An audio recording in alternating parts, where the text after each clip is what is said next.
একমাত্র ঈমান আনবো কার উপর? আল্লাহ তাআলার উপর। দুই নাম্বার ঈমান আনবো ও মালাইকাতি, আল্লাহ তাআলার অগণিত ফেরেশতাদের উপর। অগণিত ফেরেশতাদের উপর। ফেরেশতার কোনো সংখ্যা নাই। বাংলাদেশে 20 কোটি লোক আছে। কত লোক? কমপক্ষে 20 কোটি লোক আছে, আছে না? এটা হিসাব আছে। গোটা পৃথিবীতে কতগুলো লোক আছে সব হিসাব আছে। কিন্তু আল্লাহ পাকের ফেরেশতা কতগুলো আছে এদের কোনো হিসাব নাই, সংখ্যা নাই। অগণিত ফেরেশতা আল্লাহ সৃষ্টি করেছেন। রাসূল বলছেন, ঈমানদাররা তোমরা একমাত্র ঈমান আনো আল্লাহ তাআলার উপর, দ্বিতীয় ঈমান আনো ওয়া মালাইকাতিহি, অগণিত ফেরেশতাদের উপর। বলে সুবহানাল্লাহ। তৃতীয় ঈমান আনো ওয়া কুতুবিহি, আসমানি কিতাব সমূহের উপর। আল্লাহ তাআলা যুগে যুগে 104 খানা কিতাব নাজিল করেছেন। কত কিতাব? 104 খানা। তার মধ্যে 100 হলো সহিফা আর 4 খানা হলো প্রধান কিতাব। তাওরাত, জাব্বুর, ইনজিল, কোরআন মাজিদ, এই 4টি হলো প্রধান কিতাব আর বাকি 100 হলো সহিফা। বলা হয়েছে তোমরা প্রত্যেকটি কিতাবের উপর কি করো? ঈমান আনো, মানে বিশ্বাস করো। বলে সুবহানাল্লাহ। 4 নম্বর ঈমান ওয়া রাসূলিহি, তোমরা ঈমান আনো, তোমরা ঈমান আনো রাসূল এবং নবীগণের উপর। রাসূল এবং নবীগণের উপর। আল্লাহ তাআলা কোরআনে বলছেন, ওয়াল্লাযীনা ইউমিনুনা বিমা উনজিলা ইলাইকা ওয়া মা উনজিলা মিন ক্বাবলিক ওয়া বিল আখিরাতি হুম ইউকিনুন। তোমাদের উপর যেই কিতাব নাজিল করা হয়েছে, তোমাদের উপর যে আইন নাজিল করা হয়েছে, তোমাদের উপর যে বিধান নাজিল করা হয়েছে, তোমরা তার উপর ঈমান আনো, বিশ্বাস করো।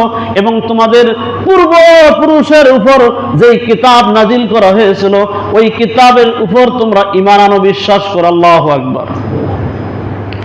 তাহলে 4 নাম্বার ঈমান ওয়া রাসূলিহি, তোমরা সমস্ত নবী এবং রাসূলগণের উপর ঈমান আনো, বিশ্বাস করো। অগণিত নবীদের উপর বিশ্বাস করতে হবে। অবিশ্বাস করলে ঈমান থাকবে না।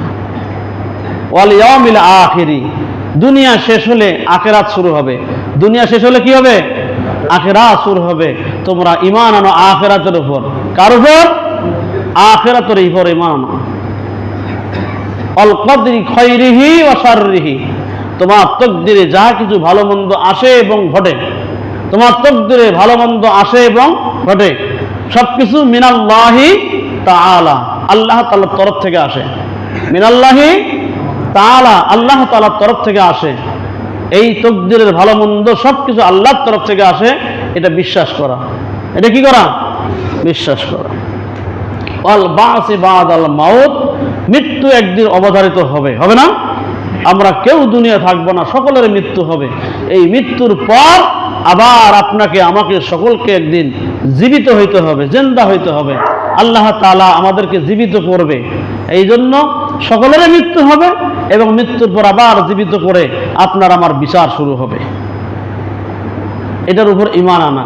তাহলে এই 7টি স্তরের উপর যদি কোনো ব্যক্তি ঈমান আনে আর ঈমানের সহিত নেক আমল করে, আর নেক আমল মধ্যে থেকে শুরু করে সর্বপ্রথম 5 ওয়াক্ত নামাজ থেকে শুরু করে নিয়ে জীবনের প্রত্যেকটি ক্ষেত্রে যদি কাজ করার পূর্বে আল্লাহকে স্মরণ করে, আল্লাহকে স্মরণ করে যদি সেই ঈমানের সহিত সেই কাজটি করে, তা একটা মানুষের ঘুম থেকে উঠে আবার ঘুমানো যাওয়া পর্যন্ত যত কাজ, মুসলমানের প্রত্যেকটি কাজ আল্লাহ তাআলা ইবাদতে কবুল করে নেবে। বলে সুবহানাল্লাহ।